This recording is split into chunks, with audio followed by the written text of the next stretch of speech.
much warmer and wetter place. We think that at one time in the ancient past, Mars was very similar to the condition of early Earth.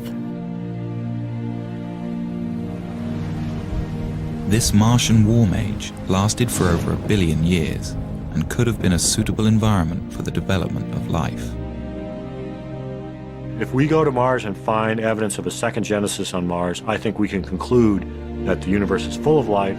We can probably conclude that on some planets that life evolves to more complex forms, and I think we'd be reasonable to conclude that intelligence could also emerge on some planets as well. It really does answer the question, are we alone?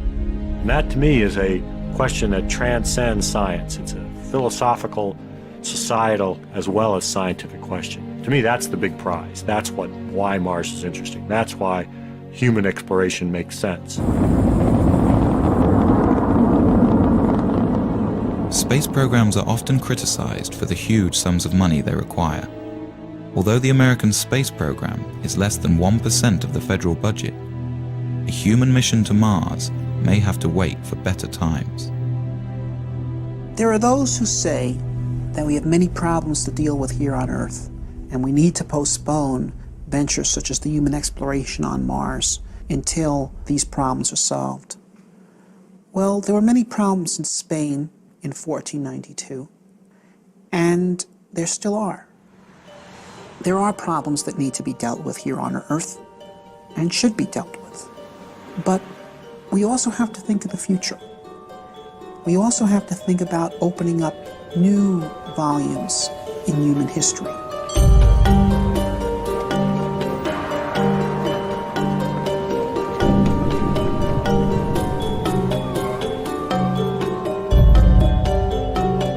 I believe that it's essential for a positive human future that humanity expand into space.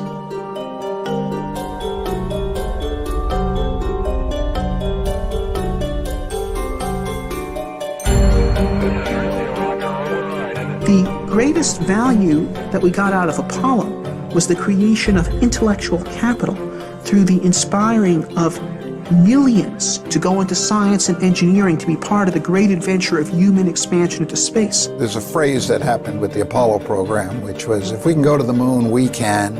And then everybody's filled in whatever they were interested in. Build mass transit, cure cancer, do this, do that. The point is, it did give us a sense that we could accomplish great things. It did bring out the best of us. We excited a generation of engineers and scientists. The generation that built the computers and cell phones and all the technology everybody uses today and takes for granted. If we set humans to Mars as our goal, we'll get millions of new scientists that will create new inventions, new industries. This is the enormous payback, and we can get it if we set the kind of challenge that will inspire the youth. To Zubrin, civilizations like people thrive on challenge and decay without it. We have everything we have today because of our predecessors who had the courage to leave the world of the known and go out into the wilderness and build new cities. And if we stop being people like that, then we will hand down much less to our posterity than our ancestors handed down to us.